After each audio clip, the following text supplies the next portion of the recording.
Hello, this is Handmade Originals. I can just about get my head in this hole. Actually this is really heavy. Hello, welcome or welcome back. This is Handmade Originals in the garden. So it's April here, although the sun is shining it's quite chilly, and in fact where I'm sitting it's very chilly because I'm at the end of the garden in the shade under these trees. And the other problem with sitting here is not only is it a bit cold and dark, but also it's, for the plants, doesn't matter to me, for the plants it's quite dry. So because I have a water butt and some old hose, I decided to make my own irrigation system. How hard can it be? So let's start at one end and work our way along. So this was my old tap, and as you can see, I hope it's just a very old tap. It's just straight down, so it doesn't connect to any of the current locking systems, this is what I'm going to attach to my hose, and that's just not going to attach, so I've had to take that off, and I put a new, whoops, I'll hold this with my foot, I might fall off the stool. So I put a new tap in here, which was literally just a screw-in tap, which is brilliant. If I'd had any difficulties with it, you can buy very easily, and these are hose lock. I don't advertise these, but this is just the one I used. They have all these little sort of rubber washers that you can use to make sure you get a really secure fix so that you don't have any leaks or whatever. Anyway, so this is going to connect onto here, and as you can see that fixes in really easily. So I now need to connect this to the end of my hose. Now, as I said, I've got a very old hose here, consequently it's got a few kinks in it, so although this is going to be longer than I will use, I want to try and find the best bit that has the fewest kinks in it. I've actually had a good look at it so far, so I have chosen this end to stick in here, and the most important thing to do here is, firstly I'm going to cut these little fluffy bits off so they don't get in the way, and then I'm going to stick this, sounds rude, I'm going to stick this in here, but in order to attach it to this fixing properly you have to take this ring tightener off. Most importantly, thread that through your hose and make sure you put it in the right way so that it's that way, ready to tighten up. So you thread that through, and then you fix this over that central bit there. But this is quite rigid hose, so the easiest way to do this is actually to get some boiling water, stick this end in boiling water so that it's more malleable, and then you'll find it should slide over that quite easily. Now I don't have, oddly enough, boiling water or a kettle in the garden, so I'm going to quickly nip in, get some, put this in it, and then I'll see if I can get that over to show you. Right. Here's my hose, I've just taken it out of the boiling water. Oh, look at that! How easy was that? Just stretches. Once it's warm, you can bend it to your will. Right, so that's in there, and then you bring up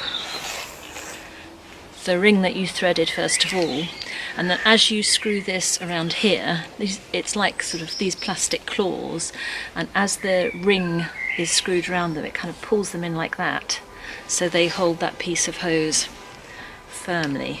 I'm sure you all know this anyway, I'm just teaching my grandmother to suck eggs. Right, that's it. Right, that's that bit secure. So what I'm going to do next is I've attached that to my tap. Now I'm going to lay it out so that I cut it to the correct length just for the number of plants that I've got here, which are not that many. So I'm going to lay it all out and then I'll show you what I'm going to do next. As I hope you can see, this hose is not terribly well behaved, especially for example here. It's sort of waggling all over the place and bouncing up. So what we want to do is to peg it down, and I've made these pegs here they're basically just a horseshoe shape out of old wire coat hangers, which I loathe and I was trying to get rid of. So I'm trying to make them useful, so literally you just push it in the ground like that. Mind your hand, it's probably easier to do it with your foot actually. Or not. Yeah, it's going in. There you go. You can sort of push it in like that. It just needs to hold it down. You can cover it up with earth or whatever afterwards. It's basically just to, you can cover it up with earth or whatever afterwards. It's basically just to hold the hose down so that it doesn't sort of buoying up like this one over here. Right, I'm just going to quickly show you an easy way to cut these coat hangers, because I found that quite difficult. Right, some of you can probably cut straight through these coat hangers straight away, but I found I couldn't. I found it was quite hard, so I have this technique which is called the weaken and waggle technique, which I think I should perhaps patent, or not. Right, so basically you get some pliers and you just weaken it like that in a particular place, take the pliers off and then ta-da, waggle it, and it comes apart relatively easily. Well, actually very easily, very much easier than if you try and just cut through like that, which is really hard. So just weaken it and then waggle. Look at that. So I'm just going to do this one, and then I'm going to peg all of this down, and then I'm going to tell you how to seal the end. I had thought that what I would do was just stick a cork in it or something like that, but actually wine corks don't really fit, so you end up sort of having to buy corks to fit, and then I'm thinking, will they expand and contract at the same rate? So I then had a bit of a brainwave though, and I remembered that I had these, which are cane caps, and if that's a bamboo cane that you use to support a plant, you stick that over the top like that to stop you going and sticking the cane in your eye, which some of you may have no problem, you would never do that in a million years. I am the clumsiest person on the planet, and I would easily do that, and I'd probably do it several times, so these are a really good thing for me. And that also just happens to fit the end of the hose perfectly, but I'll show you that in a minute when I've pegged all of the hose down. Right, all of the hose is now pegged down, so I'm just sorting out the end of the hose. As I showed you before, I'm going to put the cane cap inside the end of the hose. I'm just soaking it in boiling water now to soften it up so that it makes it more pliable, so that it's easier for me then to get the cane cap in. It's been there a while. Here's the cane cap. Whoa, that's difficult now. This is a bit flexible itself, so okay, I'm going to put my thumb in, try and stretch it out a bit.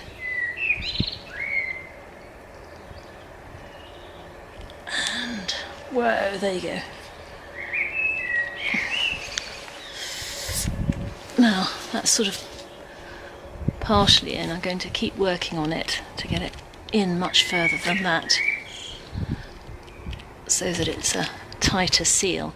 Now the good thing about using plastic to seal plastic is that they will heat up or cool down with the same, approximately the same level of expansivity or contraction. It's called the coefficient of linear expansivity for anyone that's interested. But anyway, basically what it means is the same materials will expand and contract in the heat or the cold the same amount. So for example, if I put a metal stopper in here, metal contracts and expands much more than other materials, so that it would very easily become loose in cold weather and very, very tight, or even split the hose in hot weather. So plastic in plastic, or rubbery plastic in rubbery plastic, is a very good fit. Right, as you can see, this is going in very nicely. I'm going to keep working. Oh, there we are. You couldn't see. It's going in very nicely. I'm going to keep working on it to get it in even tighter than that, and then I'll show you when it's finished, and we will see whether or not this homemade irrigation system actually works. Oh, actually, I've also got to put the holes in, but I'll show you that in a minute. Right, so the last thing I have to do is to drill a little hole in the hose next to each plant that I want to be drip fed. I'm using a 4mm drill bit here, and I'm going to go around and put one hole in the hose near each plant to start with. I'm then going to turn the tap on and we'll see how much water comes out. If it's not enough, then I will put 2 holes and keep going. I think one will be enough because I understand that the best way to do a drip system like this is to leave it on for 20 minutes twice a week and then turn it off. And I think that even though it may come out slowly, that over a period of 20 minutes that's probably sufficient. So softly, softly, catchy monkey, start small. You can put more holes in, but you can't take them out. Right, here goes. I'm going to just do it here as close to the plant as possible. Of course, you have to be careful not to go in and then come out the other side, so very little pressure here. Right, I'm going to do all the rest and I'll come back when I've done them. Well, there we have it. This one needs a little, whoops! This one needs a little bit of adjustment. I'll probably put the hose around the other side of the plant. But look, that one's coming out nicely. And if we go much further down the line,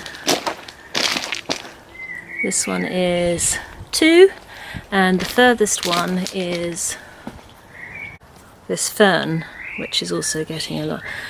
So that's great, and there's the end, and we have no leaks. Now I have to confess, I didn't initially think it was working, but what I did was I held my finger over the first hole and that put pressure on the water to go down. So I think it may have been there was a bit of a clog in the hose, because it was after all a fairly dirty old hose which had been lying around in the garden. So I think if I were doing it again, I would probably shoot some water down the hose to start with to make sure it was clean. And these 4mm holes are more of a cascade than a drip, as you can see from that one. So I think if I wanted a drip, if I was doing it again, I would do a smaller than 4mm hole. So to sum up, the system that I've made, ta-da, is working, which is good. I've got more of a cascade than a drip system going here, which is not a disaster because it just means I leave it on for a lesser amount of time, not longer because then I have a swamp. So if I was going to have a drip system, I would do 20 minutes twice a week. So I guess as this is a little mini fountain on each plant, I will probably leave it on for about 5, maybe 10 minutes for 20 minutes. Twice a week. Anyway, so if you want it to be a drip system, and if I was doing it again and I wanted a drip system, I would make the holes smaller. So these are 4mm, so I guess I'd start with 2mm to see how that works out. The other thing, which I think I mentioned earlier, is that the clips which we made out of coat hangers to hold down the hose don't need to be as long as I made them, and in fact that impedes pushing them in, because as you push them in they bend in the soil and then it's quite difficult to push them down, as you saw. So I think that if you hold your hand like that, probably from your thumb to your finger, straight down, that's enough. And obviously you don't squash the hose, you literally just hold it in place. And I suspect that with the weather, the heat and the cold, that once it's held in place it will actually start to hold that shape and it won't need as much pinning down if you ever take the pins out. So the good news is it works rather more efficiently than I expected it to, but it works, and I'm really pleased actually, because I've been thinking about it for such a long time, and I was actually going to throw the hose out because it was just kind of hanging about in the garden looking scruffy, whereas actually I am delighted not to create more landfill but to actually use it for something which will be positive and benefit the garden. The only thing that I might change is that I might put you can get a special sort of timer thing that clips into all the hose system, so that if we ever do go away on holiday, I can actually set it on a timer so that it comes on once or twice a week, so the plants don't die while we're away. Alternatively, I'll just get a friend to pop round with a watering can. Anyway, I hope you enjoyed this. If you have, please subscribe, because apparently that is the way the algorithm works, that if you subscribe then you will definitely be informed when another video from Handmade Original comes along. But if you just watch it and you say, oh, I enjoyed that, you might not necessarily have it even suggested, or it may not even come up near the top of the list, because I'm only ever so small and humble. I'm not a big... What am I not? So I don't make a huge amount of videos every single week, so you may find that if you don't subscribe it's difficult then to find Handmade Originals. But anyway, I leave that up to you. Give me a thumbs up, that would be wonderful. That works terribly well apparently for my ratings, and I look forward to seeing you in the next video.